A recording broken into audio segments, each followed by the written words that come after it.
When I was 8 years old, a stranger moved in next door. The very first time we went out of our yard and I saw him, he said, hey kids, have you seen my dog? And he just wanted one picture and he would give me a bunch of money. Nobody had ever done something or said something like that. You see, I didn't know what I know now.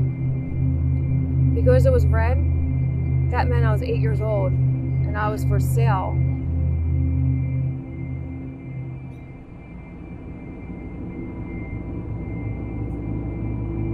I was human trafficked for 2.5 years. They sold us each day as if we were just a product. Every day I had to be there at 3 o'clock. Every day, 3 to 6. I climbed up a fire escape to go into a window, to go into his house. If the window was open, it meant come in. If the window was closed, it meant I could go home. All I knew was what that window told me to do. There would be strangers there waiting. I'd see the money exchanged. I knew that they were paying to have sex with me and that I was going to be raped. I would be undressed, waiting in a corner, just waiting for what came next. Every day I cried myself to sleep.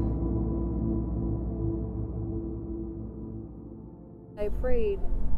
I just kept feeling like, I felt like in a strange way, that I felt like Jesus had a plan for my life. This time the window was open. I mean, it was open. I didn't even know what to think or what to do. We went inside and everything was gone. I remember laying there and making like snow angels on the carpet. And as I waved my arms, I just kept saying, it's over. It'll never happen again. It's over. It'll never happen again.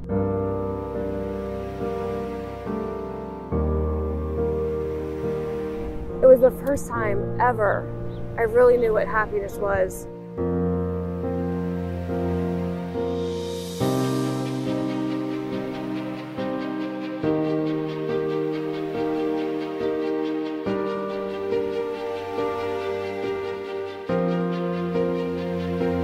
I've had numerous surgeries and had to get reproductive surgeries. I knew by 19 years old that I wouldn't be able to have kids.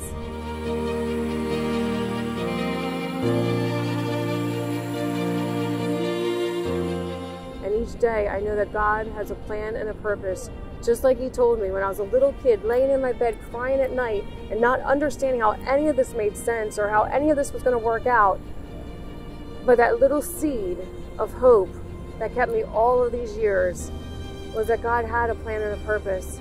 And today, I live that. I live that destiny. And He restored my voice and even my faith in people.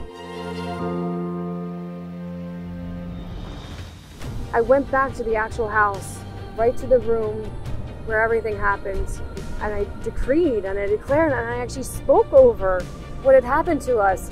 And I just called it back in and I just announced that it stops here, it stops today, and that today is new. And from this time forward, I'm taking back what was stolen from me. This day forward, I'm going to be a voice for the children who cry in silence.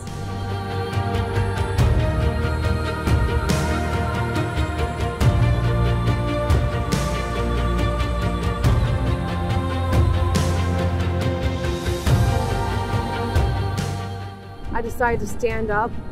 I decided to fight. I decided to take back what was stolen from me. Each day I make that decision. I started fighting in the field of the anti-trafficking movement. And today, I'm an international speaker. I'm a registered nurse, especially in forensics. I work with law enforcement. I teach new cadets at the police academy. I teach nurses, medical professionals, coalitions, neighborhood community events, and I teach other survivors. I mentor, and I get to work with children. I get to teach them how to identify the signs and how to respond. I wish somebody would have done it for me. I wish somebody would have seen the pain that all those little kids were going through as we went to that house. But just like that, things can change. And just like that it did. You see, these children, they cry in silence that you would be the eyes and ears, and maybe even be their voice. No matter what you've been through, what your journey's been like, each one of us has a purpose and a destiny.